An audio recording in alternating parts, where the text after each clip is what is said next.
mga ka-star, so nag-staycation po kami dito sa Shore Residences Tower 3. So hello guys, yan, nagaya ko. Ito yung room, 1 bedroom. So yan, ang kama sa American Street tayo tapat na school.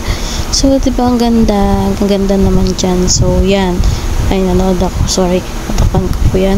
So ayan po yung hallway. And then nag-tiktok pala ako dito, hanggang dito nag-tiktok ako. Syempre, para maiba naman ang view. So, nakamute po yan. Baka ma-CPR po tayo ni Lolo.